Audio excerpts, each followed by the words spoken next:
Welcome to N2 news.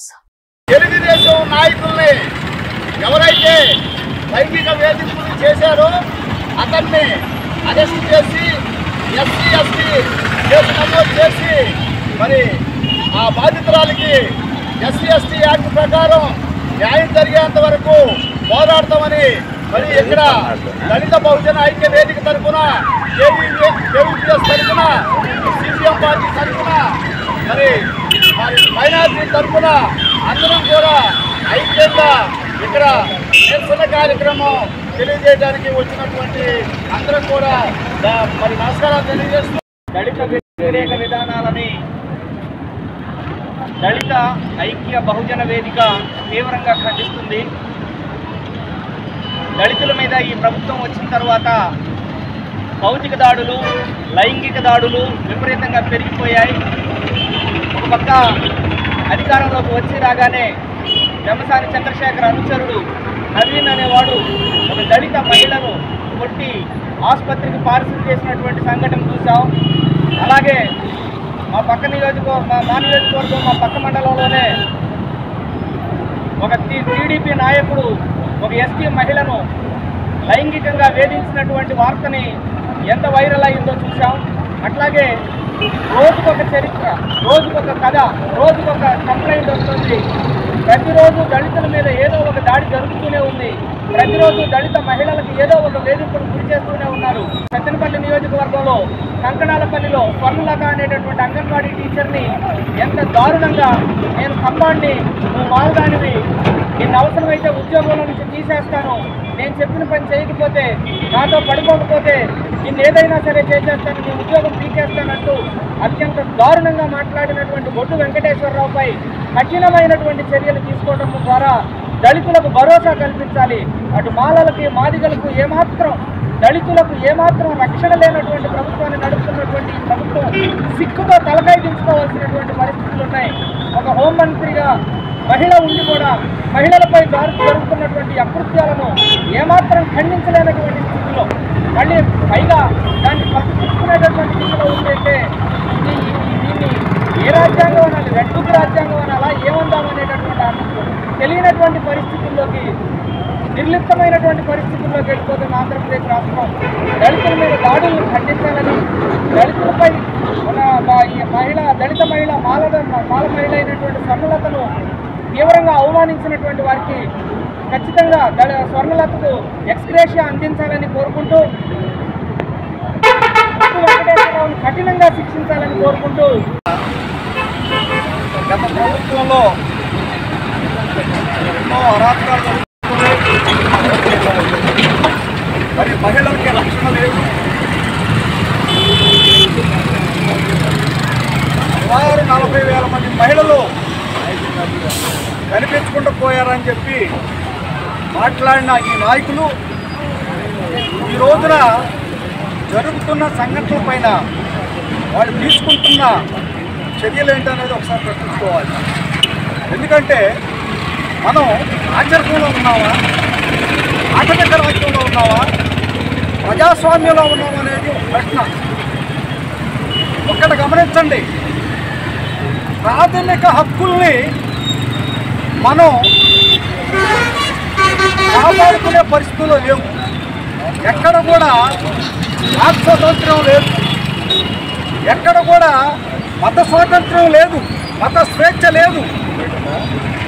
మరి ఇప్పుడు జరుగుతున్న సంఘటనలు, మరి ప్రవీణ్ కుమార్ గారి హత్య, మహిళల్లో జరుగుతున్న దాడులు, ఇవన్నీ చాలా దురదృష్టకరం.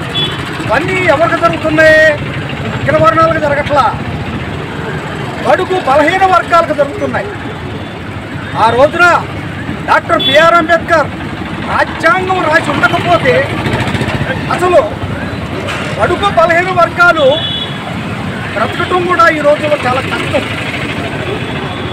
ఇంటి చట్టాలు, ఇంత రాజ్యాంగ పరిరక్షణ ఇవన్నీ ఉన్నా కానీ ఇష్టానుసారంగా యథేచ్ఛగా నేరాలు చేస్తున్నారు. మాట్లాడితే ఇప్పుడున్న కూటమి నాయకులు గత ప్రభుత్వం అనే విషయాలు మాట్లాడుతున్నారు. ఇప్పుడు జరుగుతున్న సంఘటనలకు ఎవరు బాధ్యులు? మరి ఇప్పుడు జరుగుతున్న సంఘటనలు కూడా గత ప్రభుత్వమే. ఎక్కడుందో పోలీస్ వ్యవస్థ? ఎక్కడ రక్షణ కల్పిస్తున్నారు?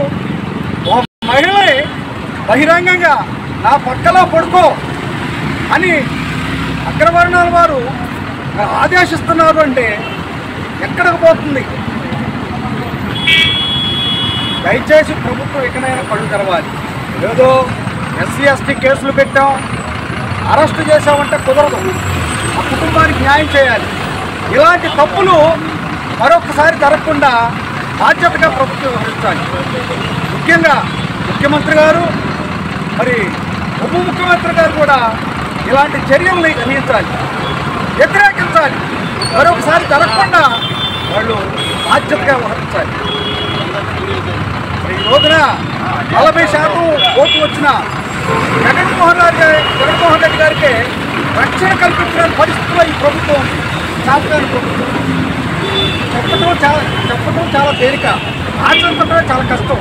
దయచేసి ఏ ఓట్లతోనైతే ఈ రోజున అధికారం చెలాయిస్తున్నారు, ఏ బడుగు బలహీన వర్గాలని నమ్మించి మోసం చేసి సూపర్ 6 అంటూ పథకాలంటూ మేము ఇస్తామని చెప్పి ఎవరైతే మోసం చేసి ఓట్లు వేయించుకున్నారో వాళ్ళు ఈ బడుగు బలహీన వర్గాలకి రక్షణ కల్పించాల్సిన బాధ్యత ఎంతైనా ఉందని సందర్భంగా తెలియజేస్తూ, మరి ఆ అమ్మాయికి స్వయంలతకి చట్టపరమైన చర్యలతో పాటు ఆ అమ్మాయికి జీవనానికి ఉపయోగపడే విధంగా మిత్రుడు గోపేల్ జేకర్ గారు చెప్పినట్టుగా ఎక్స్గ్రేషియా మరి అందించే విధంగా కూడా ప్రభుత్వం ముందుకు సాగాలని, ఈ సందర్భంగా ఆ అమ్మాయికి న్యాయం చేయకపోతే దళితుల యొక్క పాపాగ్నికి తగలబడిపోతుంది కోట ప్రభుత్వం అని చెప్పి ఈ సందర్భంగా హెచ్చరిస్తూ తొలగించుకున్నాను.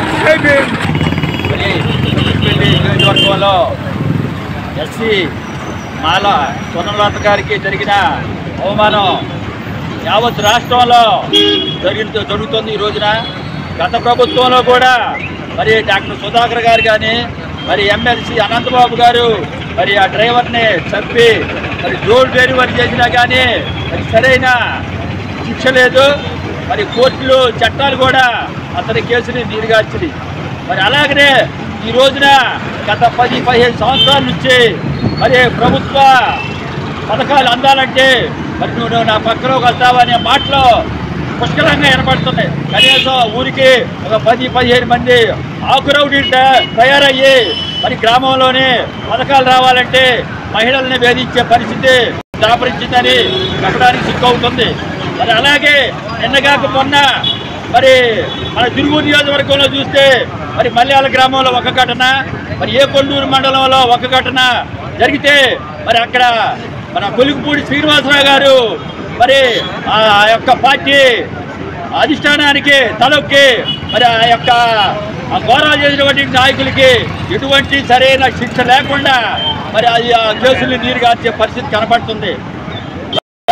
మరి కొలిగిపూడి శ్రీనివాసరావు గారు ఒక ఎస్సీ, మరి వాళ్ళ ఆవిడ ఒక ఎస్టీ, మరి ఆ ఎస్టీ మహిళకి మరి ఒక ఓసీకి సంబంధించిన వ్యక్తి మరి నువ్వు నీ అక్కా చెల్లెళ్ళల్లో ఎవరన్నా ఒకరు వాళ్ళు వస్తారని చెప్పేసి బహిరంగంగా మాట్లాడితే ఎమ్మెల్యే గారిని ఓడుకుంటే ఆ మాటలు బయటకు వస్తే మరి సరైన శిక్షణ లేదు. ఆ యొక్క తెలుగుదేశం పార్టీ ఏం చేస్తుందో మరి అక్కడ రక్షణ చర్యలు తగిన చర్యలు తీసుకుందో లేదో తెలియదు. కానీ మరి ఈ యొక్క సంఘటన గురించి తిరువురు నియోజకవర్గంలోని ప్రతి మనిషి కూడా నోటి మీద వేలేసుకొని అవ్వా ఏం పరిస్థితి మరి తప్పని చెప్పినట్టు వదిలేసి అగ్రనాయకుల్ని అమ్మటేసుకొని మరి యొక్క పార్టీ నడుపుతూ ఉంది. చాలా సిగ్గుపడాల్సిన అంశం అని చెప్పేసి మరి వినపడతా ఉంది ఆ మాటలో. మరి అలాగనే ఈ రాష్ట్రంలో ముఖ్యంగా ఎస్పీ ఎస్టీ బీసీ మైనార్టీలకి రక్షణ లేకుండా పోయింది. పెట్టేవాడు ఓసీ అవుతున్నాడు. ఒక కమ్మారెడ్డి ఒక దగ్గరికి వెళ్ళి మరి దేహి అని ప్రభుత్వ పథకాలను అడ్డుకోవాల్సి వచ్చేసరికి వాళ్ళు మరి నాకు ఏం న్యాయం చేస్తావు, నాకు నా దగ్గరకు వస్తావని చెప్పేసి మరి కరాఖండిగా మాట్లాడి వాళ్ళ కోరికలు తీర్చుకొని ప్రభుత్వ పథకాలు అందే పరిస్థితి కనబడతా ఉంది. అలాంటిది పోవాలా? మరి ఇవరకు ఆన్లైన్ చేసుకుంటేనే ఎవరి దగ్గరికే పోకుండా మరి ప్రభుత్వ పథకాలు మరి పేదల ఒళ్ళోకే వచ్చినాయి. ఆన్లైన్ చేసుకుంటే ఏ పథకం కావాలంటే ఆ పథకం వచ్చింది. ఇప్పుడు ఆ పరిస్థితి లేదు. మళ్ళీ పాత పద్ధతే మరి జనభూమి కమిటీలు, ఆ కమిటీలు, ఈ కమిటీలు అని చెప్పేసి మళ్ళీ అక్కడ ఉన్న నాయకుల చేతుల్లోకి ఈ యొక్క మరి ప్రజాస్వామ్యం వెళ్ళిపోయిందని చెప్పేసి అనిపిస్తూ ఉంది. దీన్ని మరి ఆది నాయకత్వం కానీ మరి రాష్ట్రంలో జిల్లాలో మరి కనిపెట్టి మరి ప్రజల వద్దకే నిత్యావసర పథకాలు కానీ మరి గవర్నమెంట్ పథకాలకు రావాలంటే నాయకులతో సంబంధం లేకుండా ఈ పథకాలను అమలు చేసి మరి ముఖ్యంగా మరి పేదలనే కాపాడాలని చెప్పేసి మరి పార్టీ అగ్ర నాయకత్వం మరి జిల్లా నాయకులు మరి రాష్ట్ర నాయకులు మరి మండల నాయకులు చోట నాయకుల నుంచి మహిళలను కాపాడాలని చెప్పేసి కోరుకుంటూ మరి ఈ యొక్క స్వర్ణలత గారికి తగిన విధంగా న్యాయం చేసి మరి వాళ్ళని కఠినంగా శిక్షించాలని చెప్పేసి కోరుకుంటూ జై భీం చెల్లిస్తూ 2 మాటలు.